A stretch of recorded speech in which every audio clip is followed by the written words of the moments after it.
Coach Amonchik, on le sait, a récemment perdu sa mère. Le général Makossou, via une vidéo, a répondu à ses détracteurs qui affirment que c'est le karma qui s'est abattu sur elle. On l'écoute ensemble. La coach Amonchik a perdu sa mère parce que Dieu l'aurait frappée. Ce sont les Sénégalais qui ont marabouté pour que la coach Amonchik décède. Voici ce que nous entendons depuis plusieurs jours. Pour nous qui sommes habitués à la mort, nous avons compris deux choses. La coach Amonchik est aujourd'hui en train de vivre la plus grande bénédiction de sa vie. Enterrer sa mère quand tu es au sommet de ta gloire, quand tu es au top de ta popularité et que tu perds ta mère, c'est tout le monde entier qui pleure avec toi, qui t'apporte le soutien et qui t'accompagne dans l'honneur que tu vas donner à ta mère. Quand vous qui êtes déterminés à pouvoir célébrer la mort des gens, allez perdre vos parents, même le chien du quartier ne serait même pas informé que vous avez perdu votre être cher. Vous serez seul, triste, à pleurer vos parents. De la même manière que vous dites que la coach Amonchik, c'est le karma, et que Dieu l'aurait frappée selon vous, parce qu'elle aurait pris la défense de certaines personnes qui n'ont pas manqué de venir mentir publiquement au nom de ce Dieu. Mentir publiquement au nom de ce Dieu, pour essayer d'attirer une certaine haine et mépris contre coach Amonchik, qui serait sujet d'harcèlement.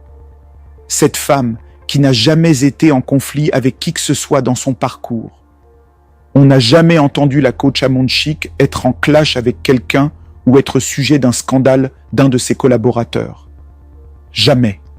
Est-ce que Dieu peut prendre le parti de menteur quand nous savons tous que le père du mensonge, c'est le diable ? De la même manière, nous pouvons venir vous dire que vous avez du sang sur vos mains parce que vous avez tué la mère de la coach Amonchik. On peut vous accuser tranquillement et nous avons des arguments pour le faire. La mère de la coach avait de la tension, comme la plupart de nos mamans, et vous savez que la tension rime avec la crise cardiaque.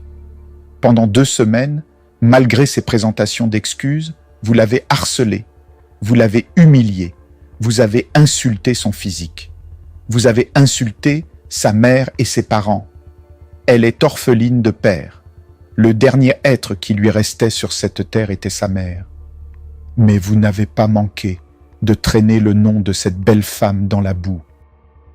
Quelle mère au monde serait assise et voir sa fille pendant plus de 2 semaines être au cœur d'un scandale parce que son seul crime est d'avoir fait un don à un enfant qui a perdu ses parents à une finale et qui décide de pouvoir soutenir des personnes qui sont mortes à Goma? Voici le seul crime de la coach Amonchik. Quelle mère pourrait accepter cela? Quelle mère pourrait s'asseoir et voir ça sur les réseaux? Votre haine a coûté la vie à une honorable femme dont la fille a été élevée au-delà de ce que vous ne serez jamais. Tueur que vous êtes, meurtrier, sadique, mauvais, méchant. On peut vous traiter ainsi et demander à tous les soldats de la Côte d'Ivoire de vous culpabiliser jusqu'à votre dernier ressort. Mais nous ne sommes pas des sadiques, parce que face à la mort, le premier effet serait l'inclinaison. Il faut pleurer avec ceux qui pleurent.